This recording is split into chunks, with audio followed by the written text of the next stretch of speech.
Hello and welcome to the Special Moves Podcast, episode 74. My name is Mike Williams. These guys are Jake Klukowski and Liam McKelvey. Hello. We're streaming this one live, doing things a bit differently this time, aren't we?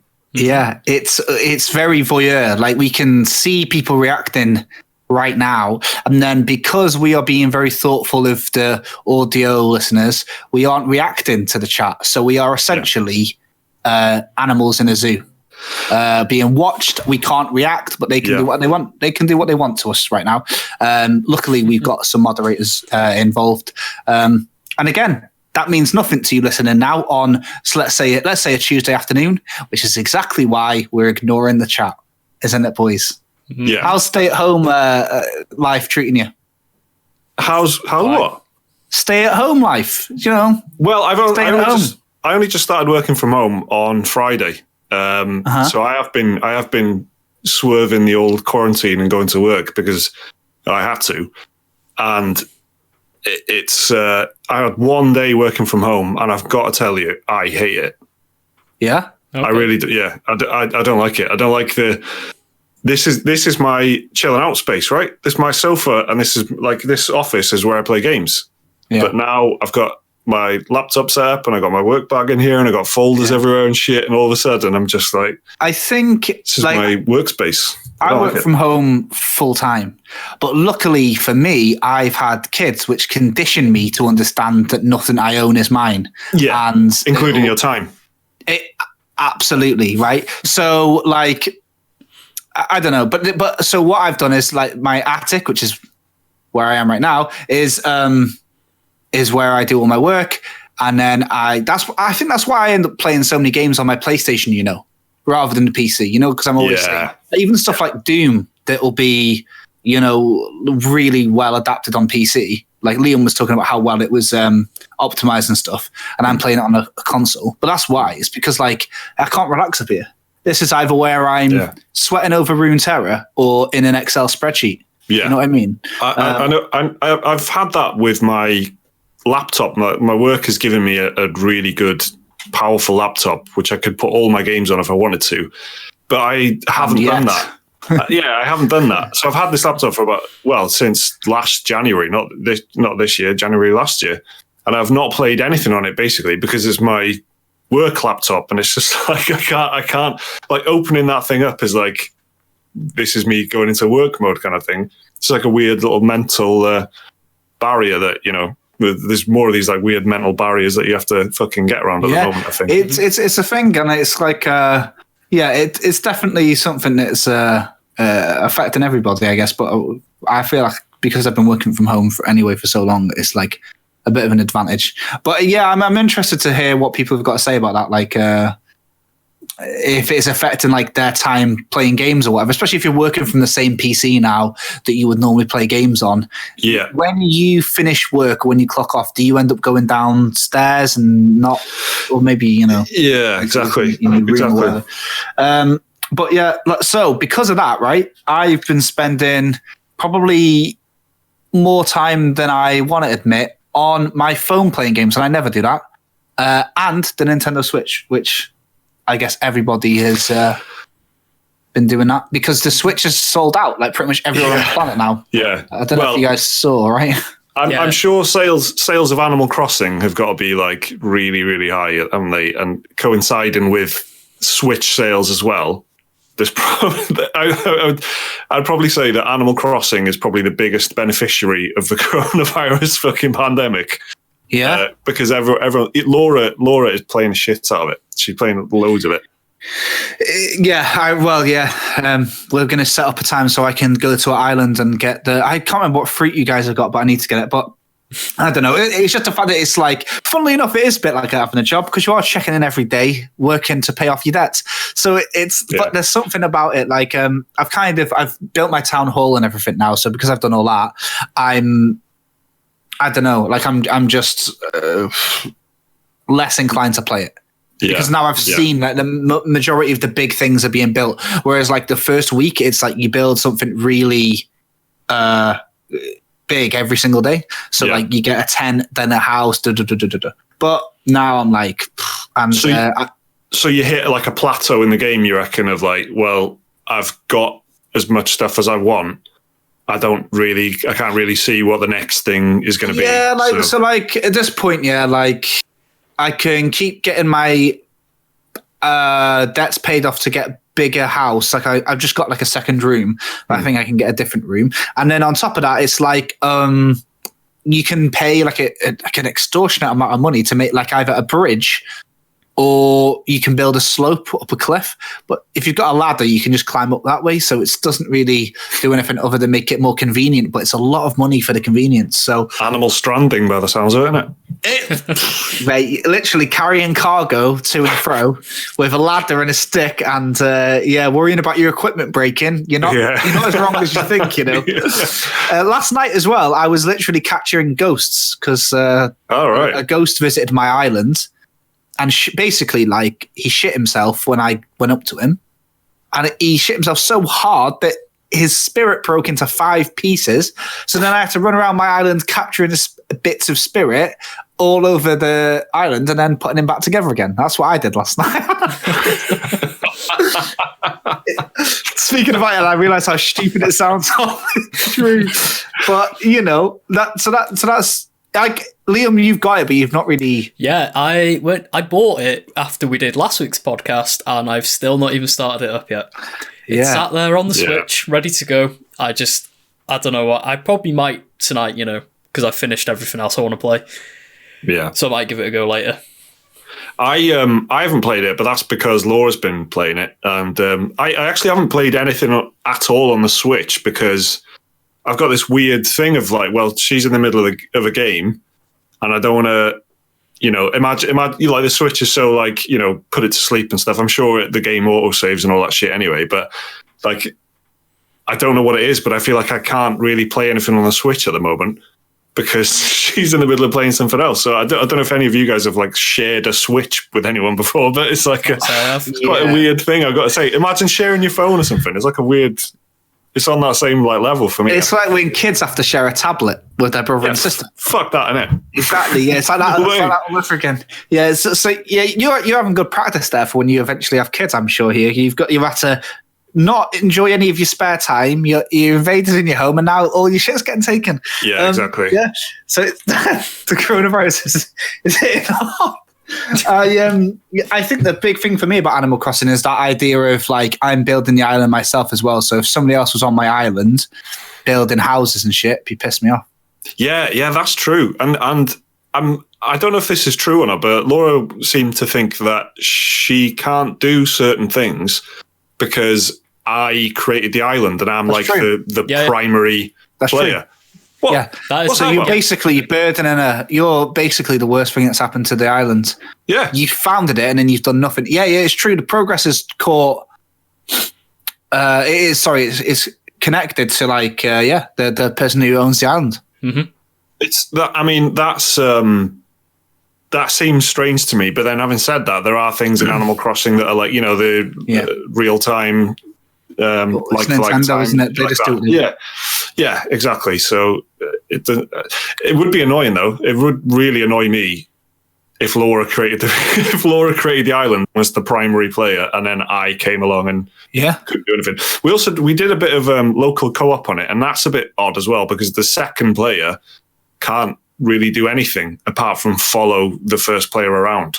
You can like shake trees. Yeah, you haven't got an inventory or anything like that. It's like Pokemon Let's Go, right? Yeah. So I played Pokemon Let's Go 2-player with Ellie, and you just basically become like a really close like twin, I think. Yeah. It's good for battles, but other than that, it's like it's pretty useless. It's pretty whack.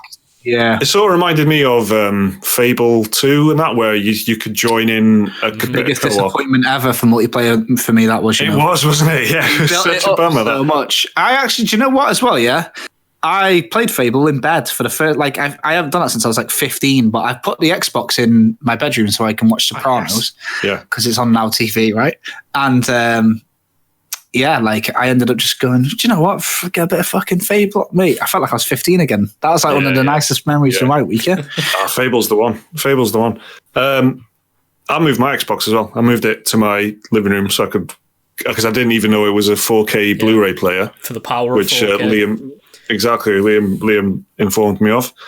And I bought a 4K Blu-ray Blade Runner. Blade Runner 2049 in it, but I haven't watched it yet. But I was kind of thinking about getting back into the old Game Pass, but I kind of screwed myself over really because I did the trial for £1, and now I'm not, I'm assuming that door's kind of closed on me now. And if I want a Game Pass, it's like fucking £13 a month or something. I think it's $9.99 for the ultimate one. Or it's how much? $9.99 or $11.99, something like that. Oh, that's all right. Because I've lost my when they did the thing where if you had Xbox Live Gold for £1, you could convert whatever remaining subscription time you had, and I did that. So, but now that's run out, so I'm paying monthly like a chump. Yeah. I'm just getting to the point now where I've got a lot of outgoings on this shit, and I've sort of even Disney Plus, which is really cheap. I'm kind of, I'm not going to get it until I really feel like it's an essential, because it's another like £6 or whatever a month going out of my account, which on its own is okay, but when you combine it with Amazon and Netflix and PS Plus and fucking Nintendo Online now, so Laura can play Animal Crossing and all that, there's a lot of money just flowing out of my account. Life comes at you fast services. This week. Yeah, you've been here. So you've not played many games at all because of everything going on. I wonder how many people. It's 50-50, isn't it? There's more people playing games than ever this week, or people who play a lot of games have had a lot going on, so they've not. But I've played Runeterra a lot because I'm trying to get Master's rank. Yeah, but I did have time to play Dark Souls 3, the DLC, the first one, Ashes of Ariandel. It's quite good. Yeah. It was short. It took me about 90 minutes. So yeah. Just. Oh really? That's that is short. That's really short. Yeah. It's like an afternoon sort of deal. It's like basically. How much was that when it came out? I think still now the season pass is £20, but Kale lent me the Game of the Year edition with the DLCs and shit. So like I basically I got the platinum on it, didn't I? So I was like pretty over leveled. But I'm on new game like 3. Yeah. So I played it, and everyone was saying just start the game again. But I thought I won't do what you fucking tell me. Yeah. That's what Mike does, doesn't he? Blair's fucking Rage Against the Machine when he's playing From Software. So I took that mentality, like the warrior I am. And I went in there, it's not as long as I was expecting. But the Ringed City, which is the next one, is supposed to be the big one. So I did that, and it was good. The Sister Freed boss fight is like a work of art. But other than that, there's not really much to say about it. It's very Skyrim-y, snowing. There's like these enemies that look like Vikings kind of thing, and there's these crow people. But other than that, it's not really. It's good. Like playing Neo 2 last week or so, seeing the map designs was like really fucking boring, and then playing this and seeing like some good world building was a nice change. But other than that, like it wasn't all that remarkable without kind of spoiling it. And I know that you're going to play it soon, so I don't want to say anything. No, I will. So it's not up there with the best, because they do great DLC when they're on it, don't they? So I feel like this was designed right to build to the Ringed City, and I'll tell you what I mean by that. Like I know that the last boss of the Ringed City DLC is called Slave Knight Gale or Garl, and he's in this right at the beginning. So I feel like they did this to kind of introduce you to this character or something. Like there's a lot of, I don't know. And this is the bit where it kind of like it might be hinting that it's linked to Bloodborne. Is this DLC? So there's that. That's interesting. But otherwise, it was just okay. I played a bit of Doom Eternal. I finished. So I was about.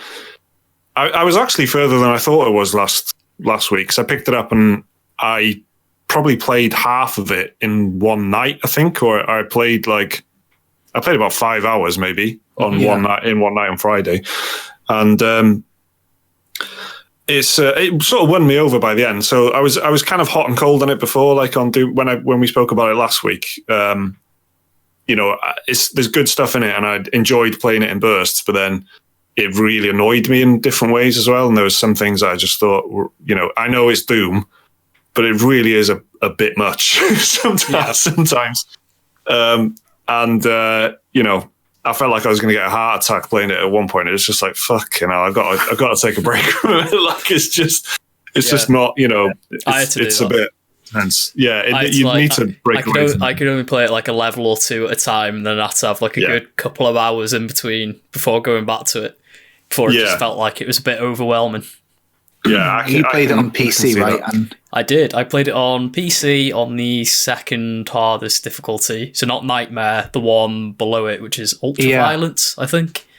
Yeah. And what do you think of it overall? Me, Olin. Either of you, really, because I'm not going to play it. Go on in. Well, I quite liked it, to be fair. I don't like it as much as I like Doom 2016. In fact, I actually like Doom Eternal for different reasons than I like Doom 2016. Yeah. This one feels very much like a pure arcade shooter, like with lots of battle arenas and stuff like that.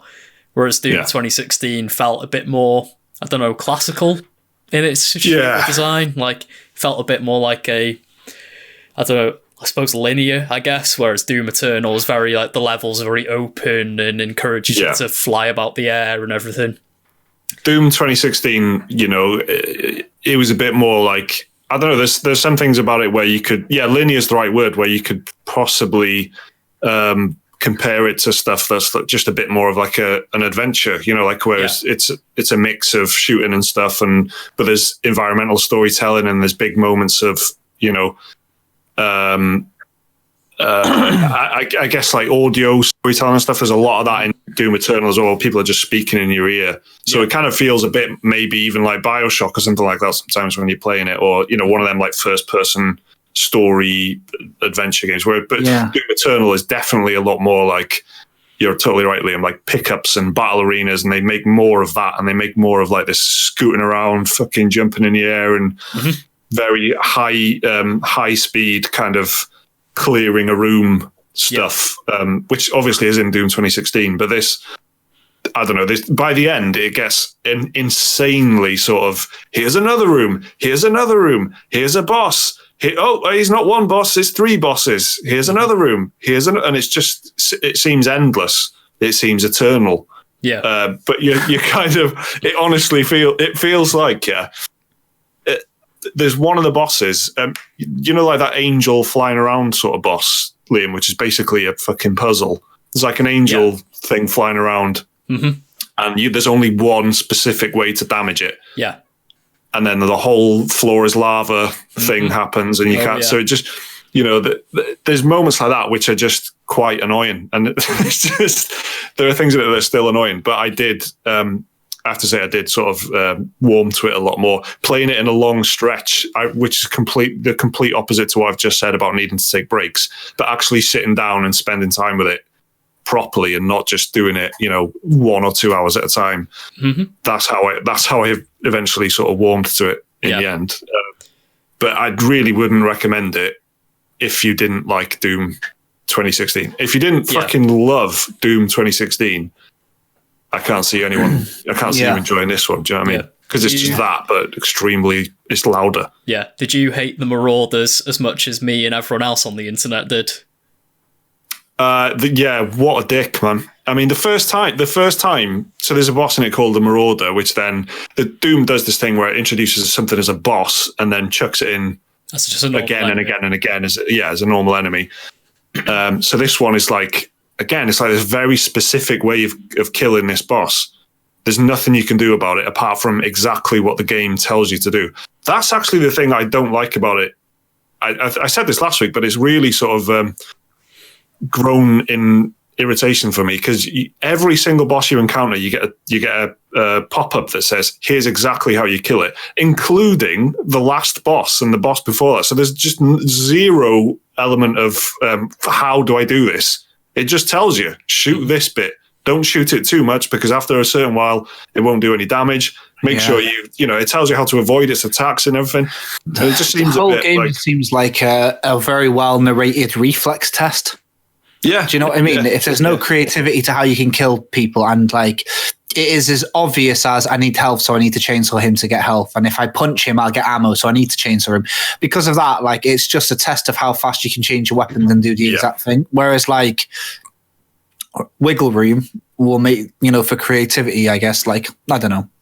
Yeah, I guess like that's what it doesn't have at all. Everything's mechanically very purpose. You press triangle to flame the enemies, and when you do that, they drop armor. So that ends up being the only reason you flamethrower all of them. You just need to get armor. So everything has got a like direct purpose. That's what I mean. And because of that, like it's very easy to understand, like if you need armor or need health, what to do, right? So yeah. I'm with you. Like I uninstalled it because, well, let's just talk about this real quick.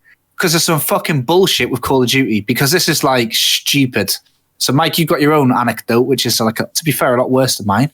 So what? I've just got like a regular PS4. Yeah, I think it's like 250 gig, maybe hard drive or something. Nothing special. And like, I only got a couple of games on there at the moment. And I wanted to play Warzone with the boys. So I'm about to play Warzone. And then my PlayStation says, you haven't got enough space. It doesn't say how big the patch is. It just tells me I don't have enough space. So I had a look at how much space I've got. And it's like fucking 115 gig. What? I need to get rid of something. So I got rid of Doom because like the only other games I've got on there is Persona 5 Royale, Neo 2, and Dark Souls. So I've only got like 4 games if you include Call of Duty. Yeah. And then it told me that like I didn't have enough like space with 100 odd gig spare. So I delete it, and then there's only a 13 gig update. So what the fuck is going on there? And then it turns out it's because of the way that this game gets patched and stuff like that, right? Which is exactly kind of what you were saying, because you bought it on disc, right? You Mike, I mean. Yeah. And that means plug it in. It's a fucking ornament. It's I was queuing up to go to Tesco in Carnarvon in North Wales, and it was like a fucking scene from The Division where they had like loads of people outside with face masks and gloves and like this carefully set up kind of queuing system that was all like do not cross tape and bright orange bollards and shit, and it was like, this is my actual real life at the moment. Speaking of The Division, I just want to put this in just in case anyone audio can hear you. There's just a guy outside fully mowing his lawn. I don't know if the mic can pick this up. No. That's not in the guidelines, is it? That's not in the government guidelines. You can't stop casual. So I don't know if you can pick it up or not, but in case you can hear some weird chainsawing, it's not my wife playing Doom downstairs or anything. I can't hear it. All right, cool. All right.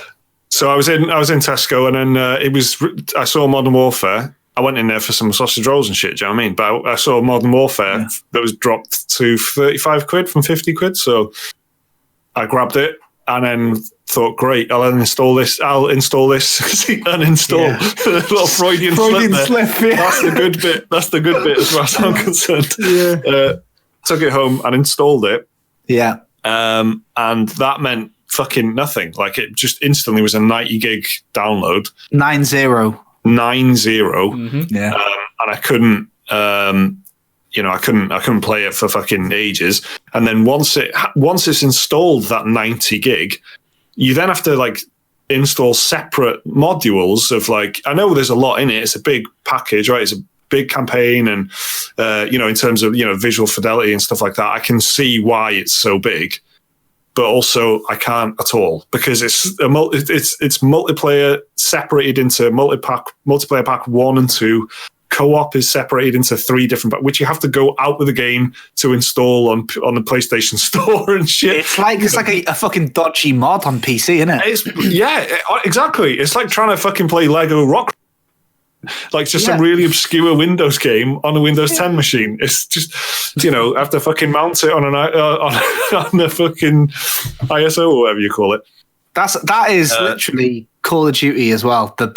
It's so disrespectful of people's time, man. Like that is, I remember seeing on Twitter because there was loads of streamers who were really excited to play Warzone, and nearly every day one of them couldn't get on because they'd finished their part-time job and get home, and then boom, there's like a 30 gig update every day or something. So ridiculous, yeah. Mm-hmm. Yeah, so that is really annoying. I still so I bought it on Thursday, and I still haven't played it. So that's it seems a bit of a mess. Like what's kind of annoying, in my opinion, about it is it's got real good potential to be a good battle royale game. And I know battle royale is a bit of a meme right now, but like PUBG was a bit of a shit fucking tip when it started.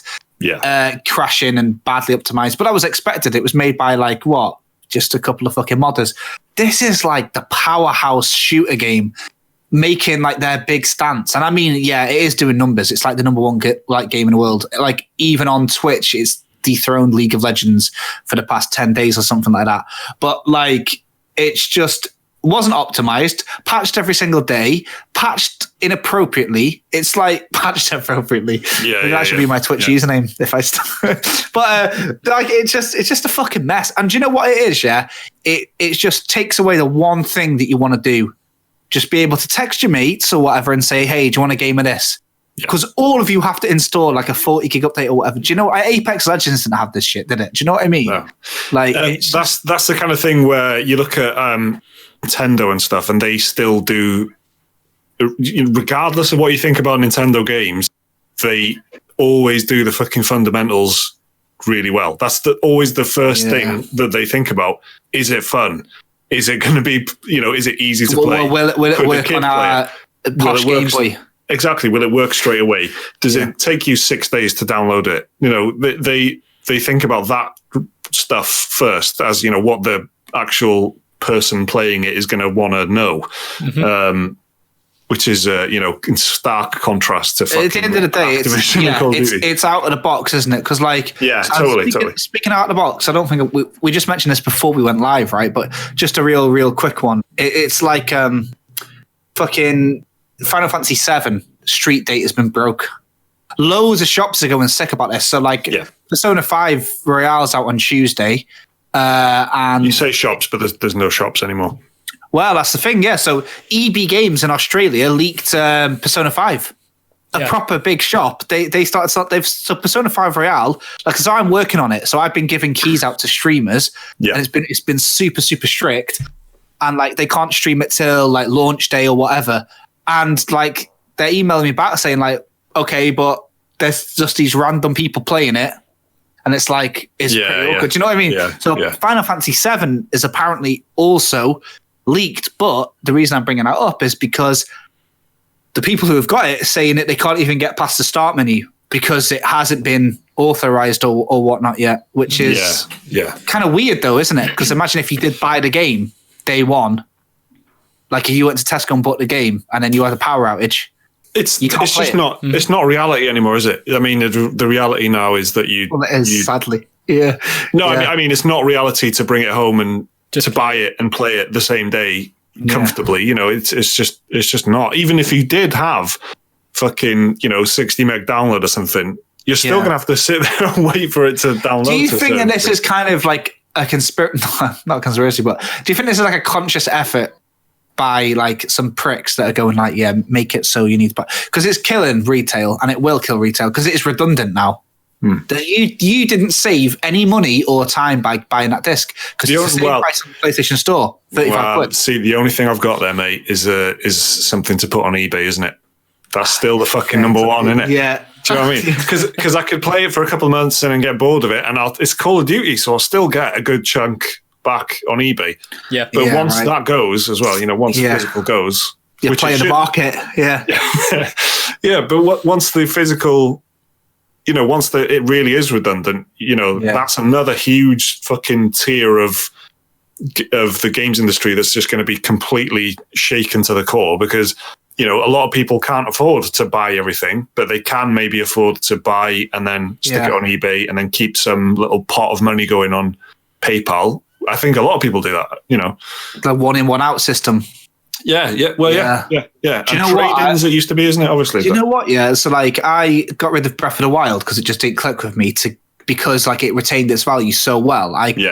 If I traded that in, I could have got Link's Awakening for like £1 or something like that. Yeah. Yeah. So fucking got a $5 out the bank, out the ATM. Do you know what I mean? Yeah. I'm just saying this so we can all remember the days where we were allowed to touch things. So I got a $5 out, a crisp $5. Crisp. Tell me how else did it feel good to hold? It was exactly. It was really nice. Touched at the ATM. Someone else was using it before me. Didn't matter back then. Of course, back in the day, you could touch the same things other people did. Yeah. And then I traded in Breath of the Wild, handed over my $5.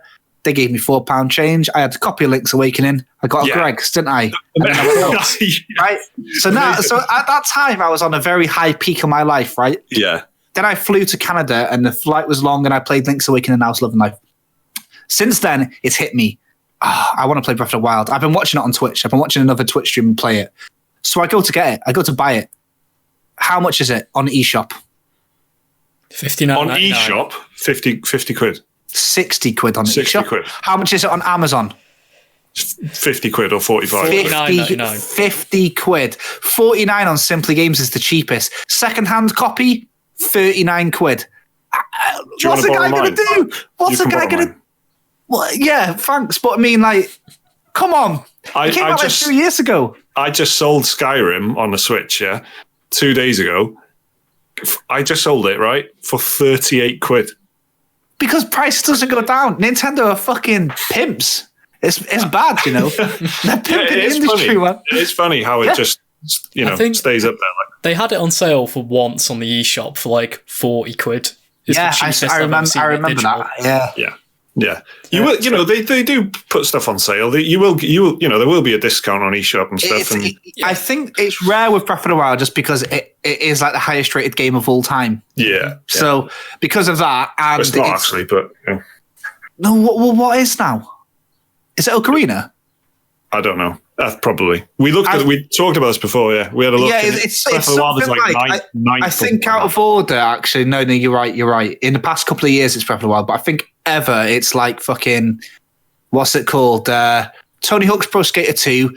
Two of the GTAs are in the top 5, and all that sort of stuff. And I think it is. I think that it's the top 2: Super Mario Galaxy 2 and Breath of the Ocarina of Time. I think so. Or something like that. Yeah. I remember because I haven't played that Mario Galaxy one. No, neither have I. But yeah, anyway, so Nintendo, they've been busy, but they fucking live dropped us direct out of nowhere. Yeah, which was really, it was a nice surprise. Loads of good stuff in it, and it had the biggest fucking request of all time, which is XCOM 2. My biggest request of all time, which is XCOM 2. Which you mentioned last week, on the podcast, guys. Yeah, everybody watching again. If you want to play the market yourself, listen to this guy's prediction. Yeah, I'm going to just start putting analyst on things that I'm associated with. I'm going to put analyst at the bottom. Yeah, I'll just put analyst at the bottom of emails. Business. I'll create some business cards and just put analyst on them. Twitter bio, that sort of thing. Yeah. XCOM 2 on the Switch is an absolute perfect fit. It's the Switch is perfect for everyone knows it's perfect for like turn-based games, isn't it? And it's really good pick up and playing a couple of turns and then putting it back down again. If anything, works really well. It works good with Wargroove. It works good with Divinity: Original Sin. It works good with like Fire Emblem. So XCOM is just the ultimate fucking turn-based tactics game. It's really, really, really fucking good, right? And they made it even better with their expansion and all that. The expansion and all the DLC and everything they released afterwards is all going to be out in one package. Has any of you guys ever played it? No. Yeah, you told me to. You kind of that's right. Put me in a corner, and it was I think it was a PlayStation Plus game, wasn't it? I think so. Might have been. I think it was because I wouldn't have paid for it. I played it on PlayStation and I got fucking smashed because I couldn't figure out how I could make the camera go up to the second floor. And there were some aliens on the roof and they just shot my head off, so I fucking uninstalled it. But I've got it in my library basically, and I've got it on Steam for some reason. I don't know if it was like fucking great. That's why it might have been a Humble Bundle or something. But it's the sort of thing that I really liked in Fire Emblem, and this is like the best version of it. You would love it, mate. Honestly, when you the thing is, I don't like the idea of my guys dying. It'll make me sad, and you can play. You can really, really mess around with the settings of like you can have an Iron Man mode, or you can where you can't save, or you can have it's really very customizable in terms of how cruel you want the game to be. Yeah, for real. Because I played like Darkest Dungeon, which had like a similar not the same type of game really, but had a similar permadeath thing. Yeah, Kind of pissed me off, man. Like I invested into my party. Like maybe it's because I just come from like the JRPGs growing up and that. You know, you want the best for your boys, don't you? But and then when your boy dies, well, that's the thing. You can essentially make. You know, you can make everyone invincible by save scumming. You can have autosave just going off every fucking turn. And if anyone dies, just don't do that again. Yeah, I know what you're saying. If you want to play it that way. I'll definitely get it on the Switch because it'll be a good fit. It's a good May. They're all coming out in May, right? So the direct showed off a lot of ports, but today I think the 29th. I thought that I thought it was the 29th 5th. of May. Oh, is it May? Yeah. I thought it was March. I think I even told you guys it was March, but it was my mistake. So, but yeah, there's a lot that went on in that direct. Mostly they were ports, but there was a couple of indie games, and then they showed off Bravely Default 2, right? Mm-hmm, they did indeed. I've downloaded the demo. Have you played it, Liam? Yeah, I finished the demo. What do you think? I like it so far, but it's a bit of a weird demo. So. Bravely Default, if you don't know what it is like a Square Enix JRPG series, very classical, like old school Final Fantasy type games. But yeah, like Bravely Default 2, well, I think it was announced like 2 directs ago or something like that. But anyway, I wouldn't even say it was part of E3 because it was a year Square Enix got shit because they didn't show anything off, and that was like the only new IP that they showed off. I'm pretty sure. Yeah, but. Yeah, so maybe I don't know. But yeah, so they put it anyway. This direct, they did put out a trailer, said, "Dan, there's a demo available right now for you to try." And so this demo was, it came out, surprise to everyone. But then when you boot the demo up, it comes up with like a little warning message saying, "We've made this demo harder than this section will be in the normal game to give you like a better taste of the job system and the battle system." Because it's got like the job system from Final Fantasy where you got your white mage, black mage, thief, monk, all that. And so yeah, you start this demo, and as soon as you go out into the overworld, the first enemies I came across like levered my party, like pretty much wiped us out straight away. So I was like, this game's hard, but it turns out it's just for the demo. So just as like a warning before, if you want to try this demo to anyone who's thinking about it, the game isn't actually that hard. They just purposely made this demo harder. So it's a bit of a bad first impression when you start it up. Yeah. But is that to get more time out of it or something? I think so, because I spent like 2 hours on it, and I had to grind in this demo to get through it. Like JRPG grinding to level up, which is a bit... No one wants to do that on a demo, do they?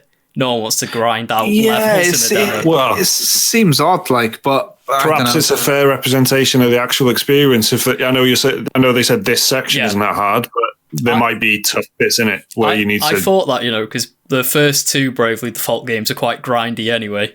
So if they were going for giving you the authentic experience in this demo, they certainly did it. But yeah, so if you don't know what Bravely Default is, like I said, classic JRPG style. But the big thing is it has the battle system. Is it's turn based. But you can do attack. You can either brave, which will give you an extra move per turn, or default, which is like goes. It is, and it's it puts you in a defense guard, and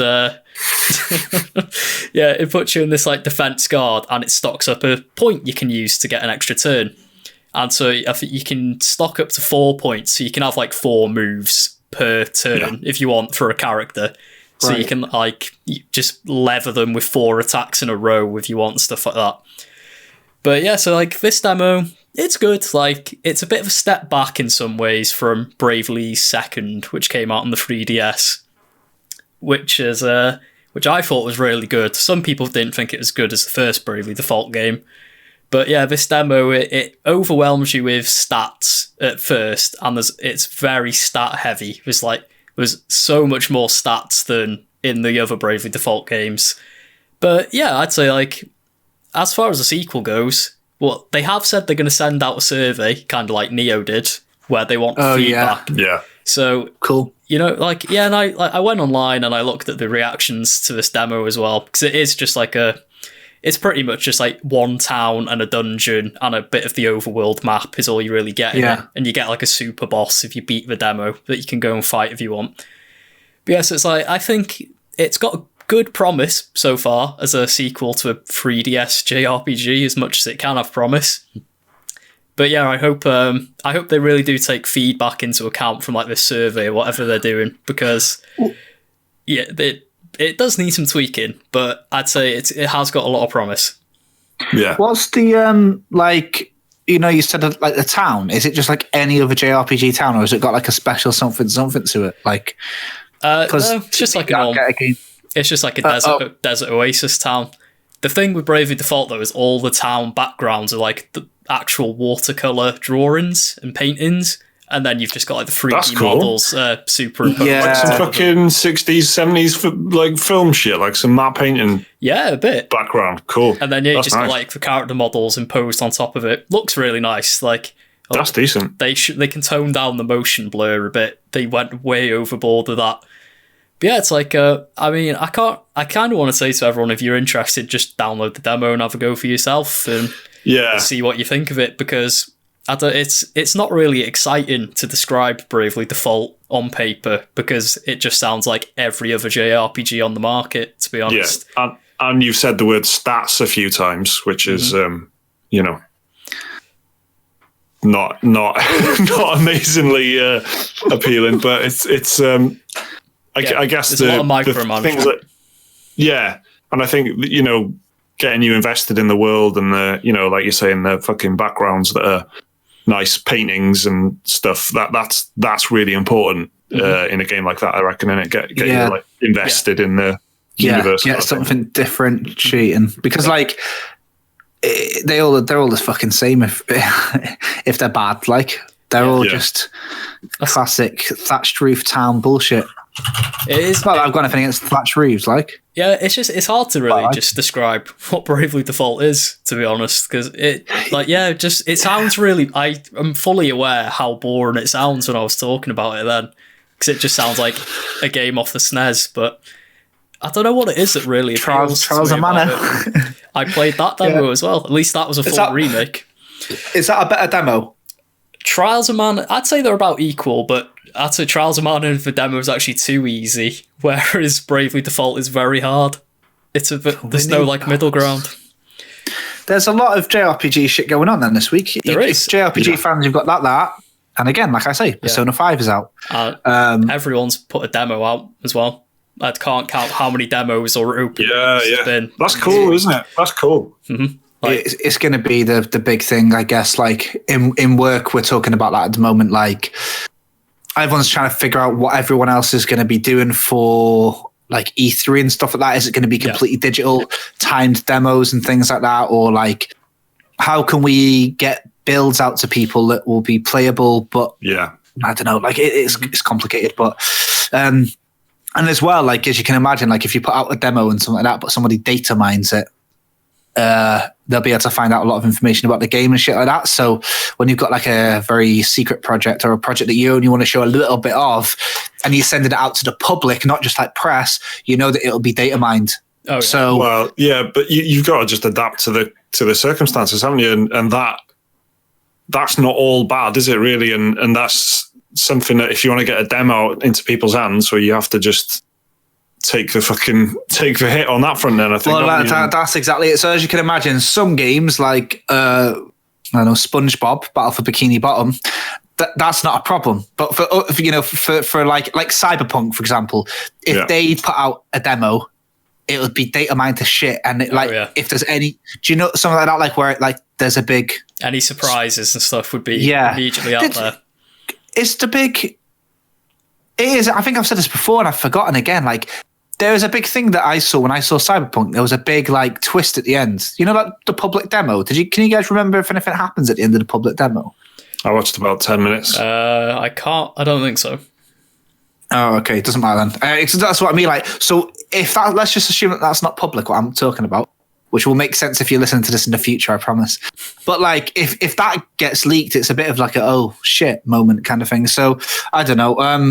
I think that it's going to be interesting to see how it adapts. But yeah, get ready. I feel like Mike getting Modern Warfare on disc and then practicing his downloading ability is good practice for this summer because I don't think Gamescom's happening now. No. Basically. Well, it seems ridiculous for anything to be in the calendar this year. To be honest, even if you are being optimistic and thinking, oh yeah, maybe we'll be back to normal by September. I mean, we may be back to some kind of normal, but what that actually is who knows? I think it's crazy to the idea consider that it's so in the UK for those listening in the UK, the biggest gaming event here is EGX, right? And I went last year and I had a lovely time. We've been before, we've had a lovely time, but what you guys haven't been to the new venue, right? The Excel Centre in London. No. That is now a hospital. That's that entire conference centre has been turned into a hospital. So I guess that's not happening. You know what I mean? Yeah. And you know what a lot of it is? It's like Gamescom. The reason that's not been cancelled yet is because German government said that they'll give like refunds to all businesses that have had to cancel events until July. So if Gamescom cancel it from their own, like off their own back, they're not going to get any support, are they? So as soon as the German government announces like, oh, this needs to be extended, then it'll be cancelled. So it's just like, it's the year of the demo, man. Everyone keeps saying, I wonder if demos are going to come back. This is the year of the demo, isn't it?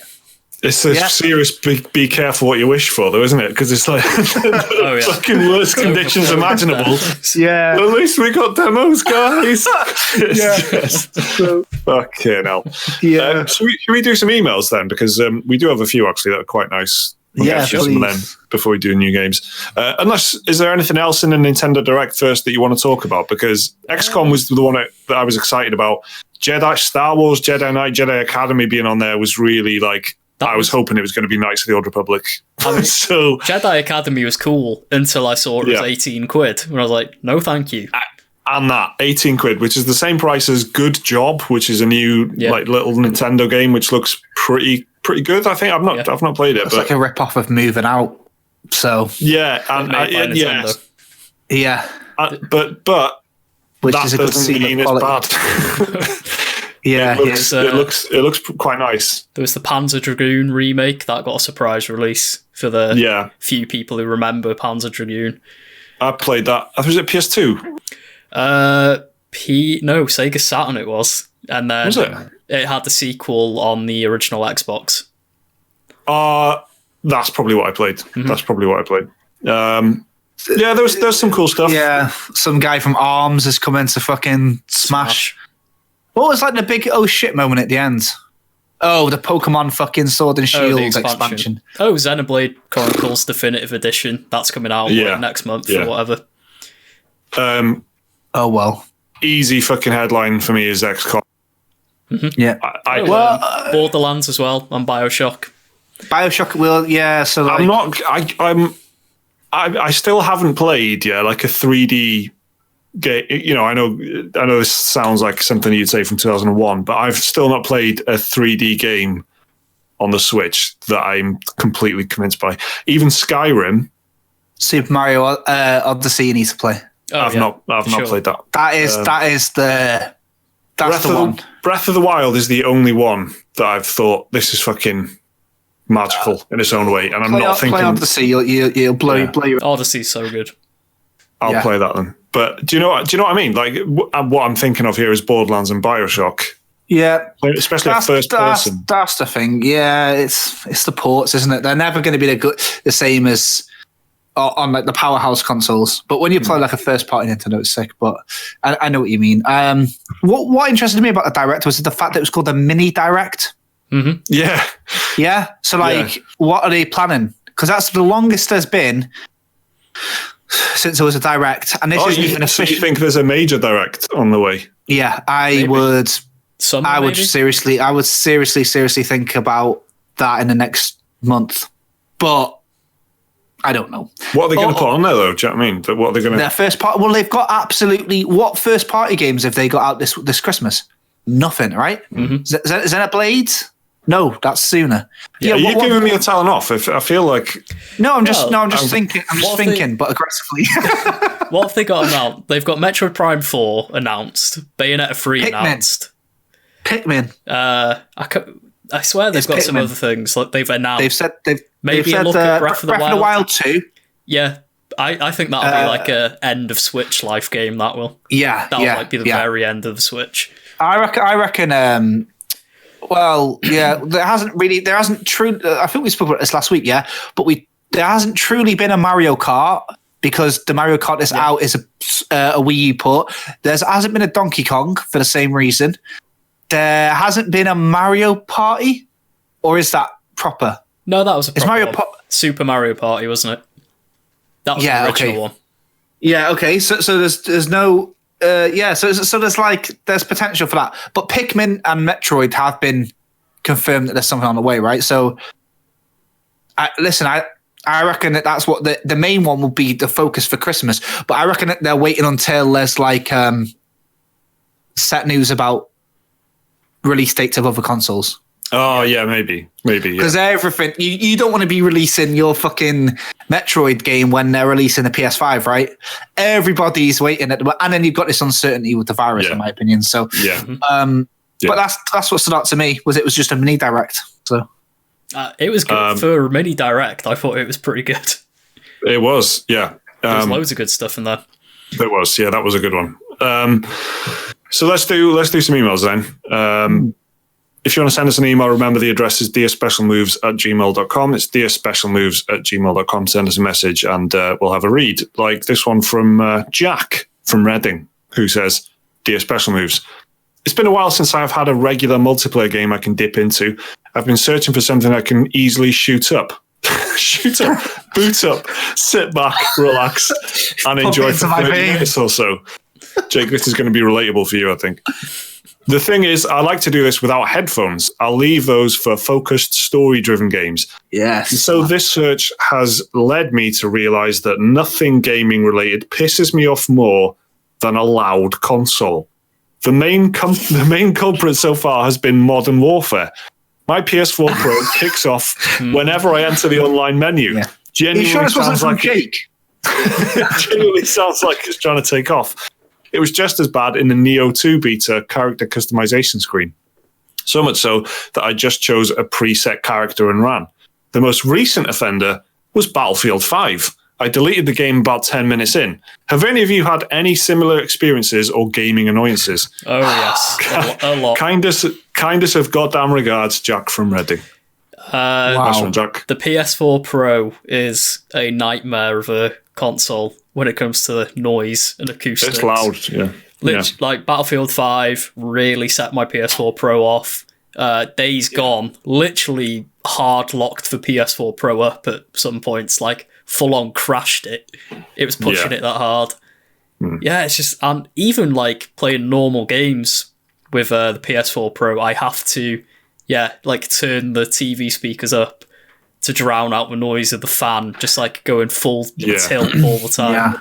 So I had a bit of a problem with mine where I was worried that there was like loads and loads and loads of like dust in it or whatever. So I actually bought like a special like security screwdriver kit from Amazon to take my PlayStation apart because it's like I've had it for years now, so the warranty's worn off anyway. And I cleaned the fan, I cleaned everything out, right, because I was so paranoid about it breaking. And that was for God of War. God of War fucked it up. I remember playing it. So like, I'd been a dad for about my youngest was born for like 4 days, yeah.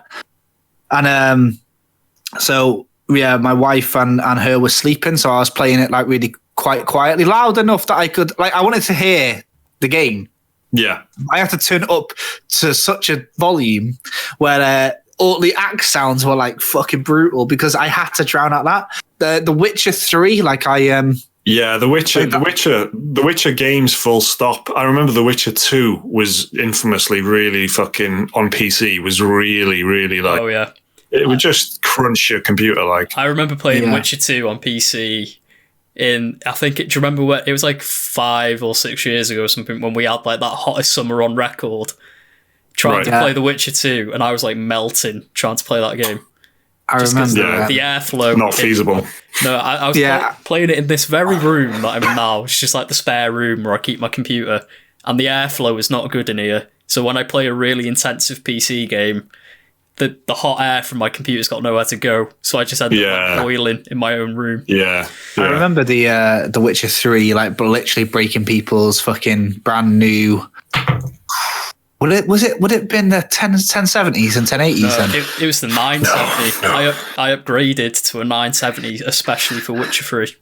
I remember somebody saying that, like, they bought a brand new video card. Someone I knew from a school friend, right? And he was saying that, like, he had to get a new card, and then I don't know if it was on its way out or whatever. Went on Reddit, same thing. That was about 5 years ago. Yeah, 2015. Yeah. Bloodborne is 5 years old. Yeah, this week Bloodborne was 5 years old, and I swear Witcher came out around the same time. It was the same year, wasn't it? So, yeah. Yeah. I think Witcher came out in like May or something. Nuts. Yeah. Because I remember I'd just finished uni for the term, so I got to like just no life Witcher 3. Have you ever heard your Switch make a noise? Because it does have, it does do a little bit of a. If you play it docked, you hear it a lot. Right. Like Animal Crossing. Does it? Yeah, I played the Bravely Default demo. That was I played that a bit docked. That was making the Switch kick off. I could hear the fan over the music. Yeah, rendering them paintings. Oh yeah. That's a good email. Thanks, Jack. We'll do another one. This one had so the subject line of this one was the wife is struggling to get into Divinity. Did I write this one as well? These are all dummy accounts. Well, this one that last email was Jack from Reading. This one is actually from Mike. Says, "Dear Special Moves, my name's Mike, and I've been following you since the Pretty Good Gaming days. I always look forward to your videos when I finish work on Monday. I'm a British squaddie currently working to try and avoid catching the plague that's going around at the moment. Nice. My wife always ends up listening in on the podcast and thanks to your love of Divinity, she went and got herself a copy. Shouts out Mike's wife. However, she was struggling to get into it and for a little while went off it due to what she believes was poor character builds on her part. She recently decided she wanted to get back into it, and she has been enjoying the story and could see that it was a good game. Do you have any idea what sort of character would be good to make as someone new to the game? She's determined to complete it and doesn't want to be put off playing it again. This is like part... Sorry? Is it Divinity Original Sin 1 or 2? Sorry. 2, I think, isn't it? You'd assume, right? No one's playing 1. Divinity. Well, let's assume it's Divinity Original Sin. Talk. All right. I think this is part of it. Like, this is part of the... I don't know how many times I played through the beginning when I was just figuring stuff out, and you got to get used to the fact that, especially in the first two areas, if you include the ship at the beginning, you're just like learning and figuring out, and you can change things later on as well. It really doesn't pin you down into the character build that you choose. The only thing that is like locked in, really, kind of, is the party. There are even opportunities later on to change your party, but I would be careful who you pick, like, to come with you, because you can choose from 6 characters. You can choose 3 to come with you in your party. So that's the thing you'd want to worry about. Yeah, and I just wouldn't. I think just mess around with it is what I would say. Don't worry about. Yeah, I would trying say to get it right. Like, if you're playing with Mike's wife, if you're playing with Mike, play a character that will be a good, like, I don't know. Like, if Mike knows what he's doing, like, just play as a healer, innit? And then, or other way around. If Mike's doing, like, wizard, just go full strength or something. But, like, this, without spoiling anything, at the end of Act 1, you get the ability to respec as much as you want. And you can, there's no, like, consequence to it. You don't have to, like, pay to do it, like in some games like Neo 2 and shit. But if on the off chance you are playing Divinity Original Sin 1, because that's how I actually bought Divinity Original Sin 1, because me and my wife were looking for a game to play, and that was like the only cheap game on the PlayStation Store. And I think the best thing to do is go for a charm build, so you can literally like mind control people. But yeah, it is like Mike said, like really good. My favorite thing about it personally is that like with Dark Souls and shit, like with Neo 2, right? When I started Neo 2, I was proper like worried about min-maxing and like, shit, okay, so I'm putting my points into this, but this isn't really helping my main weapon stat up. Whereas this, it's like, I can just splash a point in fucking rogue, splash a point in this and that. And it's really powerful that you can do that. So it's pretty different to other games in terms of how the skills and progression and stuff works, because you can just get access to skills as much as you want by buying the books that learn the skills, and all you need is a point in that like ability to know how to use it. So you can be really, really flexible. By the end of when I completed it last year, by the end, like all my characters were completely like fucking multitasking. They had about 3 different, so they were like strong, fire breathing, poison spewing. Like they had all these different things because I wanted all of them to have like, a jump. There's like a flight or a jump mechanic in the game. So I wanted to make sure every single one of them could jump using one different skill or another. So there's all different kinds of jump. There's like a warrior jump, which like lets you land in a ball of fire. There's like a rogue one where you can like jump onto high spots, and not rogue, like a ranger one, so you can jump onto high spots and shoot people from far because you get a height advantage if you're an archer and stuff. And there's all there's different flavors of the same thing. So I just won't worry about it and just pick the characters that you like the most. That's the main thing. And then you can adapt your character as you get going. And what's like a fun? Maybe that's what he's asking. Like, what's a fun build? I don't know. I played Rogue and Aerotheurge, so it was like backstabby, strong damage, but also with the Aerotheurge, you could stun people. If they were close to you, you could electrify them and stun them. And with the Aerotheurge ability, you can teleport and dash away. So you could create distance if you were about to get killed because you're quite squishy. You can also throw people into things. And also, when you are close to people, you've got that strong melee damage and you can stun them with magic. So I found that good. Or if I was, I think the first time I played that I was distance, like what's that called? Like a hunter archer thingy, ranger. I was ranger and ice, because that way it was more about slowing people down, freezing them in place, so and I could healing shoot them away. And you can heal yourself. Yeah, exactly. So I'd play with like a warrior and the necromancy one, because when you do damage, everybody bleeds, and then you feed off the blood when they lose blood. You literally feed off the blood on the ground, and that makes you so you can make yourself like a weird kind of vampire warrior thing, which is cool. Yeah, but there's just mess around with it. There's Extra Life on YouTube. We've got like loads of different character. Oh, that wiki, so helpful. That's it. And then the build videos where they like, that's what I mean. Yeah, they talk about it and they justify it and they try out new builds. Yeah, they've even they're doing for Neo 2 as well. But it's like that's the sort of game where because you've got to be match, you've got to start your character every time. Do you know what I mean? All right. Shall we do new games then? There's. Can I just mention Control? The DLC? Liam's played the... I'll be very quick, just because it's new. Go on, Control DLC, yeah. So this Thursday just gone, the new DLC for Control came out, and it is 20 quid if you get it as part of the season pass, or I think it's 12 quid on its own. And I have to say, it's quite good, for a DLC, and it's actually quite meaty for a bit of DLC. So it's not really that different from the base game. If you've played Control and you want more Control, this DLC will be right up your alley. You get a cool new area, which takes you like underground. It actually looks quite a lot like Crate from Star Wars The Last Jedi.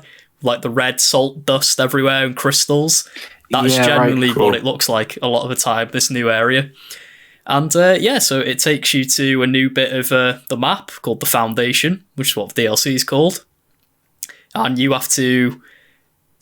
you have to repair this thing called the Nail, which is like what's holding up the oldest house, which is the location where Control takes place. And so you have to find out what's trying to destroy it, fix it. Very Metroid-like, actually. so you get 2 new abilities in it, and you have to use those abilities to access new areas, which even the base game got compared to Metroid a lot with having to backtrack and stuff like that. This DLC especially so felt very Metroid, having to go back with new abilities to get new areas and stuff.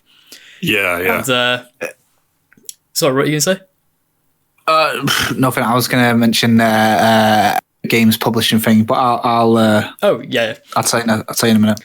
But this DLC, it's quite long, which I've already said, but like it took me 5 hours to get through this DLC to finish it. That is quite long. That's like half of God of War, isn't it? Yeah, which I was going to say, for reference, it took me 13 hours to finish the base vanilla game with the side quests. And yes, that's cool. 5 hours of content for like £12 is very good, I think. Yeah. Basically, if you played Control and you liked it a lot, this DLC is just more of that.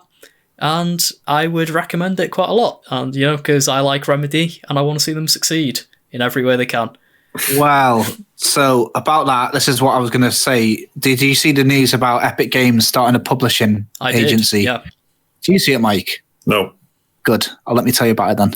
So Epic Games have started, everyone's publishing games these days. Acquisitions Central, isn't it? Mm-hmm. So Epic Games have started a publishing company. They acquired Remedy and 2 others. I don't think they acquired them. It was a publishing agreement. Well, this is the thing. So this is kind of it. Yeah. So everyone's saying acquisition, but their big thing is everybody on their label in their publishing brand, they keep 100% of their rights and the IP, but Epic are 100% funding all of their projects. Mm-hmm. So it's kind of a weird situation. It seems a bit odd, that. Do you know what I mean? It's like a record label getting a band on, paying for all their studio time, paying for everything to be made, asking for half of the money, but they don't own any of the rights to the music, the live tour inside of it, and all that. If it's because it's a new side of the business, they're obviously doing what they did with like the Epic Games store, with being slightly, just being generous for the sake of attracting business. So they might, if they just wanted to buy them, maybe they didn't have the money to do that, but they did have the money to fund a game and then make sure that they get to publish it and have their name all over it. Yeah, that's it. While they're trying to establish themselves. Yeah. So it's not acquisition, and is it? No, Liam, you're dead right. It's like they've basically hired them out for a couple of things. But I think it was Playdead. The people that made Limbo. Yeah. And Inside. There was someone else, wasn't there? It's the people that made The Last Guardian. That's not Team Ico, though, is it? It's called. I think they're called. Oh, is it like Design? Gen Design. Yeah, that's it. Mm-hmm. They were the 3, so they're new projects. So Playdead have been working on that new space game since like 2016. They started it pretty much straight away. That's got to be on the way now, right? Like if they've been working on it for 4 years or so. So yeah, and they posted a picture like years ago, didn't they? Of it, it's really cool. Basically, more of the same, but you're on like a completely unexplored planet, I think. But yeah, I don't know. That was just a bit of gaming news, I guess. That Epic had, because I only just reinstalled the Epic store. Because after this podcast, we're going to play some World War Z, which Epic just make the most of our Sundays at home. Do you know what I mean? But we haven't really done that for a while, have we? We haven't really sat down and fucking blasted a game properly for a long time. We used to do a bit of Apex. COD, I guess. Yeah. That's the last we did. Bit Warzone. Yeah. And now I don't even know if we could do that, because one of us has probably not got the patches. So do you know what I mean? It could be any of us. Yeah. No one knows. But it's very intrusive and annoying. Like I've already had, since recording this, one pop-up from Epic Games reminding me of another free game. And I guess that's a good problem to have, that they keep saying, hey, here's a free game. Yeah. But it's like, all right, shut up. Jesus. I want to revisit maybe for the next podcast. No, probably not. I've just realized the next podcast, well, we'll talk about it in the new games, but I want to try and revisit Hades, which was a really cool roguelike made by the Supergiant guys, and I haven't played it for it, but I reinstalled that. It's fucking phenomenal. It's so slick and like so and so good on PC. Like it makes such a difference playing on PC, I think. But Definitely. Sorry, with mouse and keyboard. I mean, because I've played it with an Xbox pad and I've. I'm not talking about graphics. Yeah, so just in case anyone thinks. So yeah, we're gonna play that. So I just thought, well, Epic was on my mind. I'd bring that up just because.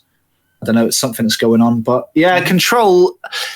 Yeah, that's gonna go. I reckon Control is gonna be really, really fondly remembered, like in 5 years' time. Definitely. Like we all, it didn't do very well, right? Sales wise, I think it did a bit of a mixed bag, but reception, it got loads of good reviews. Exactly. I remember their game of the year, if I remember right. Yeah, that's the thing. As far as I know, they were disappointed in the numbers. That's but because of the whole, I know it's like on PC it was Epic exclusive, so I think they made a lot of their money back through just making that agreement, which is a bit of a double-edged sword, I guess, because I know there's still some hard feelings about the Epic Store and stuff. Yeah, but if they're making a banger of a game, it's good that they can get their fucking money back, because at the end of the day, like if they make another Alan Wake or whatever the fuck they're doing, then people will be. Be happy. It's not just the game everyone with an RTX graphics card buys to say, look at RTX. It is actually a good game on its own right. Yeah, exactly. I am interested in it. I reckon. And this next expansion is the one everyone's excited for. It's heavily hinted that it's got something to do with Alan Wake. Right, okay. So a bit of a tie-in, yeah? All right, okay. Yeah, or like it's heavily implied. That's what it's going to be. Yeah. Cool. So I'm looking forward to that big time.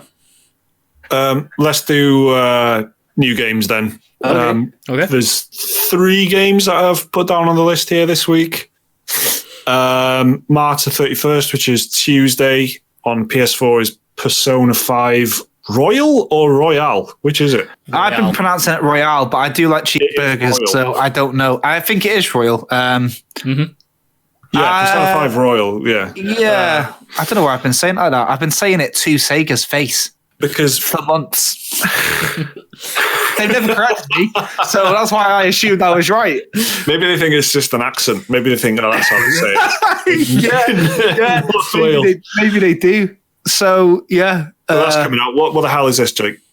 It's basically like, the long and short of it is it's a director's cut of Persona 5. But can you imagine? Like if you see a 2-hour film, a director's cut maybe has 20 to 30 minutes of new footage? So how many hours do you reckon are going to be added to an 120-hour JRPG? It's like an extra 20, 30 hours. So it's basically that, but a lot of the content is like a suffix of the main game. So it's like, I don't want to say end game stuff, but it's a lot of late game things. There's a new character, which is the big change that you'd see in the first 60 hours. So, for example, I'm like maybe 15, 20 hours into this. I've been playing it for about 3 or 4 weeks, right? And just on and off. And like, because I've been working on it and like, I'm not excited about it. Do you know what I mean? Like, so I haven't been rushing to play. And also, I kind of know that I wasn't going to finish it because I'm not going to put 100 hours into it at the end of the day when I know Resident Evils and all this is. So, yeah. The only thing that I've seen that's different is that new character. But a lot of, apparently after like December in the calendar, because the game is calendar based, you get all the extra stuff. And if you're not English first language listener, the big difference that will make a difference to you is the fact that it's localized in French, Italian, German, and Spanish. But other than that, yeah, it's a PS4 game coming out again on the PS4. Mm-hmm. I was thinking the reviews would be okay for it. It's like 96 on Metacritic, highest reviewed game of the year, which is... As is tradition for the Persona franchise. Yeah, it's one of them. Persona's like, it's almost like a Nintendo game in a sense. It got that fan base that just dies for it. Animal Crossing, Fire Emblem, like, do you know what I mean? Like, it's already sold. If you're a Persona fan, it's already sold. Do you know what I mean? But so that's it. You probably didn't need us to tell us that it's coming out. All the Persona games do it. They did it with 3. That got like a big expansion version like years later. Same with 4. So they'll probably do it for 6, 7, 8, however long they keep it going. I can see this still being a trend. On April the 2nd, apparently, my friend Pedro 4. Do you guys know anything about this? Yeah, I played it on PC when it came out. What did you think? Downloaded it on Xbox Game Pass 2 nights ago. What is it, Liam? So it's a side-scrolling shooter with a Max Payne type bullet time going on, and the whole point is you have to be very acrobatic. It's very silly. Yeah. It's a Devolver game, so it's like very silly sense of humor. Yeah, because when you say Mad Max, Max Payne, it sort of paints a picture in your head, and then it's got a banana on the cover. Mm-hmm. That's Pedro, the titular Pedro. Yeah. So, Max Payne, but with a banana. You play as a hitman who's got like amnesia, and you're just going through levels, doing stylish combos and killing bad guys in the most absurd ways possible, like doing a ballet spin with 2 Uzis in the middle of the air while you're skateboarding and stuff like that. And it's okay. It's a bit short for my liking. It was like an hour and a half to get through the entire game, but it's fun. It's just a bit short. Okay, that's coming to PS4, and on April the 3rd, the day after, which is the Friday, a bit of the old Resident Evil 3 remake on PC, PS4, and Xbox One. I've just played the demo of this. So you guys played the demo last week. Mm-hmm. I played it this morning. It's quite good. It's quite good. Resident Evil 2, I was a lot more sort of really, really just up for it. I just really, really fancied playing it, and I guess it's because it was so, it was the first time I'd seen Resident Evil, an old Resident Evil game looking like that. Mm-hmm. That being fucking awesome, and it just played really well, and I loved it. So Resident Evil 3 feels a bit like more of the same, but that doesn't, that's totally fine. That's good. It makes sense to do this. And I liked the demo. It was a good demo. I didn't get killed by the old fucking Eugene. What's his name? Eugene. No, it is Eugene, yeah. It's Resident Evil 3 Eugene. Yeah. But I played it for about half an hour. Yeah. Did you? Yeah. How many times did you do it? 6? No, just once. But I like to Did you have a look. Do you know what I mean? Yeah. And I had I got the shotgun, and I wanted to mess around with it, and that's how I like to handle my business. What did you guys think of it then? We did talk about it last week, but seeing as the game's coming out next week, how do you feel about it now? I'm still looking forward to it. Yeah, I'm worried. See, I'm not. We did do a video about the demo, which came out last week. Yeah, check out the YouTube channel if you want to watch that. And I didn't get to mention it in that video, but like Jake was saying how panicked he was by Nemesis, whereas I was definitely the more fight type instead of the flight. Oh yeah, he did. I was throwing grenades at him, blasting him with a shotgun, like luring him into barrels and shooting the barrels. Yeah, I'm looking forward to it because I like the challenge of this unstoppable thing. I just like seeing, can I take him down and get away with it? I really like the openness of it, and the way you could go into the donut shop and stuff, and all that stuff was really, really good. It looked great. Clever, isn't it? Because with Resident Evil 2 being so corridor based, you go at you're at one end of the corridor, the other end of the corridor. But with this, because it is so open, you've gone into this donut shop. When you go out the back of that donut shop, you don't know what the zombies that were on the street earlier, where they are. Yeah, so it's you're right. The openness is like a real good factor. Yeah. It's nice, and it's nice where you get to the back of one building, and there's the shotgun is in the cabinet, and you need to find bolt cutters to open it somewhere, and there's a good map, but you kind of make a mental note of I need to really make sure I come back to get the shotgun kind of thing. And it links together really nicely. I really love that kind of that Dead Space. BioShock mentioned it earlier. That kind of, here's an environment which is quite, this is just the area of the game. It's like a level, I guess, but it's all connected differently through keys and what you need, and so you end up going backwards and forwards, and things change. It's a great way of as you do making people a master of the map, right? Yeah. So Resident Evil 7 being in that one house, but you are unlocking the different areas of the house. But so by the end of it, you've got this connection to the map, which is very clever because it makes it memorable. Whereas if you burn through like Neo 2, what's level 3? Who the fuck cares? Yeah. Whereas this, you're totally right. Like, I got S rank on what's his name, Leon, yeah, on Resi 2, and then when I did the Claire thing, I felt like I had some mastery going in. So this is the same. It's a cool. Do you know what's so funny as well? That has been designed by the limitations of the console back in the day. Yeah. But now, like, when we've got all the fucking opportunity in the world to like create vast levels for every single mission, there's something special about that, isn't there? Yeah. Like, you know, it makes sense. It really makes it doesn't feel like a workaround. It feels like an intentional, clever design decision. And I mean, it was right, but you look at Resident Evil 7, like, look how much mileage house at the beginning, like how much fucking stuff happens in there, and there's different rooms, and they all there's little secret passageway and stuff like that, and they get Resident Evil games do a really good thing where they get a lot of cool stuff out of a small confined space, and it's definitely true in this. I think the demo was really, I mean, I'm sold on it completely. Yeah. So just to be totally clear, you are talking, and in case anyone listening is a bit confused, we are talking about the single player demo, because there was the multiplayer demo that was released today as well,